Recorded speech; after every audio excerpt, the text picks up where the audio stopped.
Hello friends, welcome to my channel Mahila Toofan. दोस्तों, आज की मेरी वीडियो है कार्तिक मास में हमें कौन सी गलतियां भूलकर भी नहीं करनी चाहिए। दोस्तों, सभी मासों में कार्तिक मास का विशेष महत्व है और कार्तिक मास में श्री हरि की पूजन करना और तुलसी माँ की पूजा करना और सूर्य भगवान को अर्घ देना ब्रह्म मुहूर्त में बहुत ही पुण्यकारी लाभदायक माना जाता है।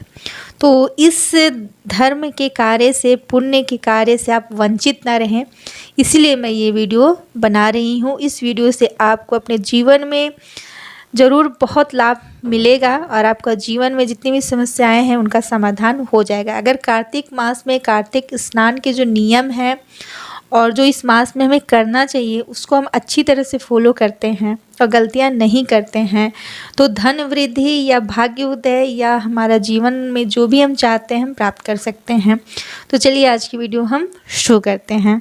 पहली गलती है कि कार्तिक मास में आप कार्तिक मास स्नान का जो समय शुरू हो रहा है, टाइम जो है इसका 21 अक्टूबर से 19 नवंबर तक का जो बीच का जो समय है वो कार्तिक मास का समय है और कार्तिक स्नान का समय है और बहुत इसका विशेष महत्व है।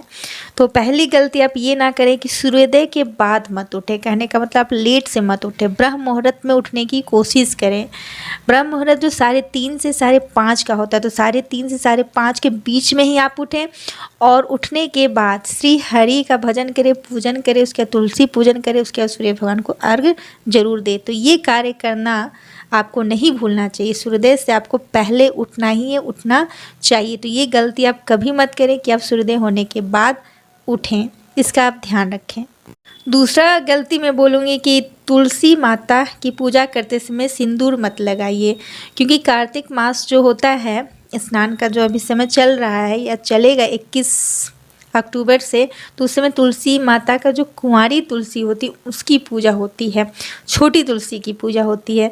इसलिए आप जो है सिंदूर तुलसी माता को ना लगाएं। सिंदूर के प्लेस पे आप उन्हें चंदन या रोड़ी से पूजा, आप तिलक करके पूजा कर सकते हैं।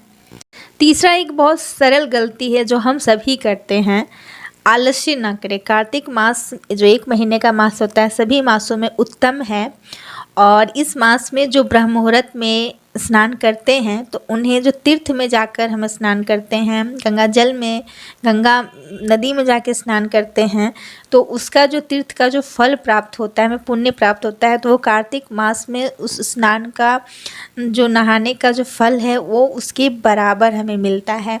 इसलिए हम कहीं तीर्थ में अगर नहीं भी जा रहे तो कार्तिक मास का जो स्नान का नियम है और जो ब्रह्म मुहूर्त में हमें स्नान करना है तो वो आप अवश्य करें। 5:30 बजे के पहले आप स्नान जरूर करने की कोशिश करें, आलस्य ना करें, आलस्य का त्याग करें और ब्रह्मचारी नियम का पालन करें, क्योंकि ये कार्तिक मास में करना बहुत ही अच्छा है। तो इस चीज़ को आप ना भूलें, ये गलती कभी मत ना करें, आलस्य को त्यागें और ईश्वर करे कि आप कार्तिक मास में इस नियम को फॉलो करते करते आपकी दिनचर्या ही ऐसी बन जाए कि आप सालों भर सूर्योदय से पहले उठे, ब्रह्म मुहूर्त में कम से कम 5:30 बजे के पहले। नेक्स्ट गलती है कि खाने में हमें क्या खानी चाहिए कार्तिक मास में। तो अगर नहीं जानते थे, खा लेते थे तो कोई बात नहीं, लेकिन अगर जानकारी है तो आप ऐसा ना करें। मूली, बैगन और मसूर की दाल, वैसे तो दाल ही खाना वर्जित है, लेकिन कम से कम मसूर और उड़द की दाल का सेवन आप बिल्कुल ना करें कार्तिक मास के महीने में।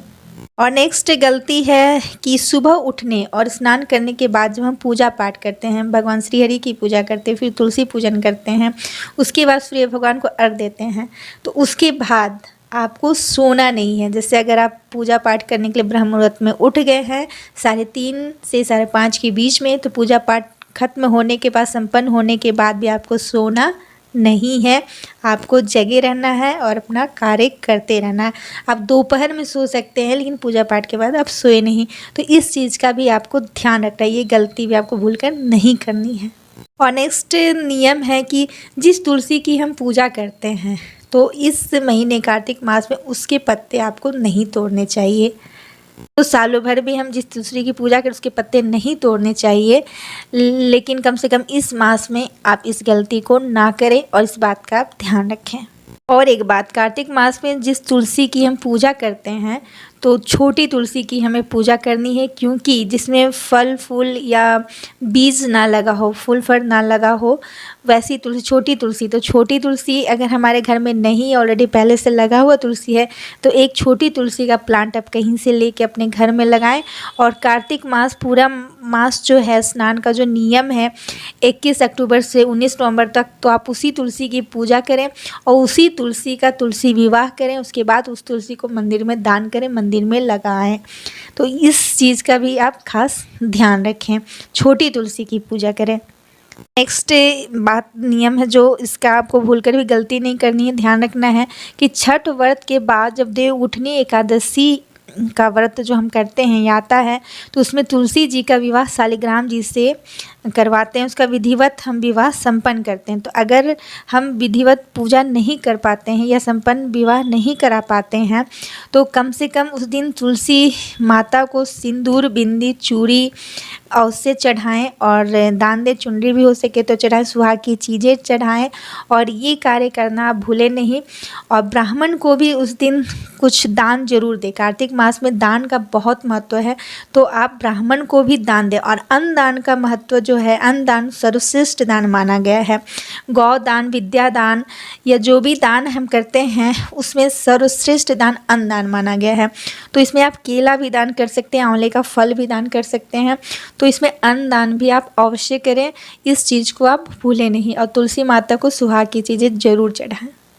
नेक्स्ट गलती हमें क्या नहीं करनी है, तो दीप दान करना कभी ना भूलें। दीप दान क्या है, तो दीप दान का अर्थ है दीप प्रज्वलित करना, अंधकार को दूर करना।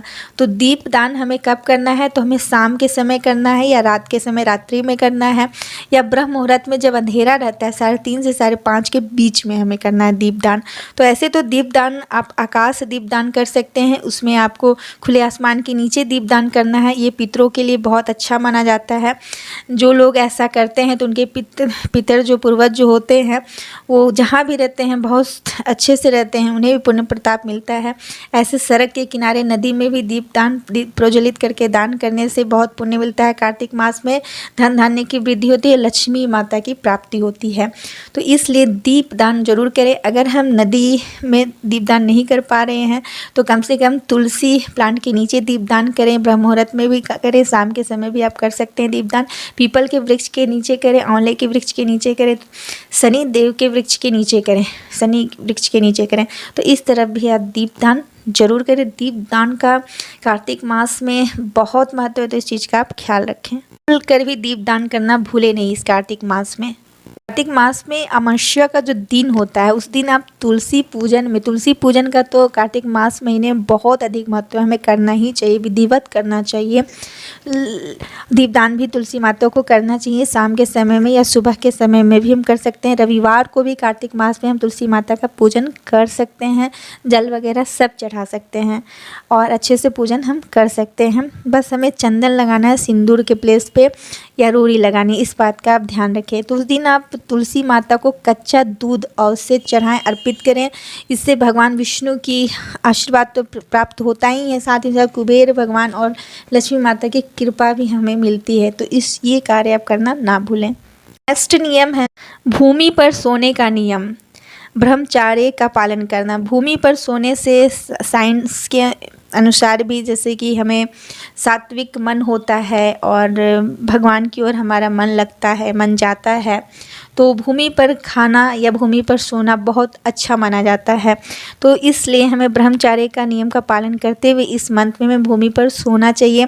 अगर हम भूमि पर नहीं भी सो रहे हैं तो एक चादर भी साफ़ सुथरा बिछाकर सो सकते हैं या बेड का भी चादर चेंज करके सो सकते हैं।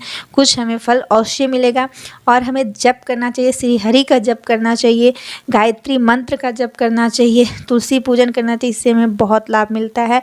तो इन सारे नियम का आप ध्यान रखें, गलती भूल कर भी भूलें ना इस नियम को। अब है कि हमें इस गंगा स्नान करना है, या जो कार्तिक मास में स्नान का नियम है तो हमें नदी में स्नान करना है, गंगा नदी में स्नान करना है या पोखर में स्नान करना है, खुले जगह में स्नान करना है। इसका अगर पूरा कार्तिक मास हम ऐसा इस नियम को मान लेते हैं तो हमें तीर्थ स्नान का, धाम का, जो लोग तीर्थ में घूम घूम कर स्नान करते हैं 12 महीना, उसका हमें 1 महीने में अगर हम स्नान के नियम का पालन कर दें, नदी में स्नान करें, तो उसका फल हमें मिलता है। तो अगर हम प्रतिदिन इस मास में नदी में जाकर या झील में, झरने में कहीं स्नान नहीं कर पाएँ खुले जगह में, तो कम से कम अपने घर में ही जो पानी से हम स्नान करें, ब्रह्म मुहूर्त में स्नान करें, 5:30 बजे से पहले स्नान करें, और उस पानी में आंवला का अगर फल का रस या तिल का पत्ता या तिल भी, काला तिल भी डालकर या गंगा जल डालकर भी हम स्नान करें तो हमें बहुत पुण्य मिलता है, तीर्थ में स्नान करने का फल मिल जाता है। तो कार्तिक मास में इस तरह हमें स्नान करना चाहिए। अपने स्नान के जल में गंगा जल ज़रूर मिश्रित करें, मिलाएं, तिल मिलाएं, और उसमें आंवला का रस मिले तो वो भी अच्छा है, नहीं तो कम से कम गंगा जल आप ज़रूर मिलाकर स्नान करें।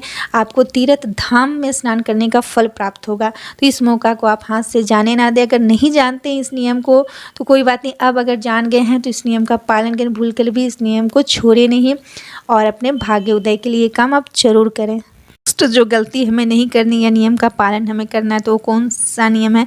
तो परिक्रमा करना, ऐसे भी मंदिर की परिक्रमा करना, या तुलसी विवाह के दिन तुलसी माता का जो प्लांट है उसकी परिक्रमा करना 108 बार, या कहीं शनिदेव हैं उनकी पेड़ की परिक्रमा करना, आंवले की पेड़ की परिक्रमा करना, पीपल के पेड़ की परिक्रमा करना। तो आप परिक्रमा करना ना भूलें। कम से कम कार्तिक मास का जो भी समय चल रहा है, जो टाइम आपको 1 महीने या 28 दिन जो भी मिला है, उसमें कम से कम 1 दिन भी मंदिर की परिक्रमा 5 बार, 11 बार, 108 बार ज़रूर करें।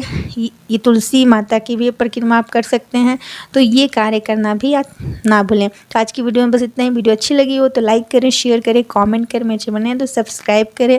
धन्यवाद। कार्तिक मास में आप पुण्य जरूर कमाएं, धार्मिक कार्य करें, और आपका मन सात्विक हो, ब्रह्मचर्य का नियम का पालन करें। विष्णु भगवान की कृपा आप पे बनी रहे। धन्यवाद।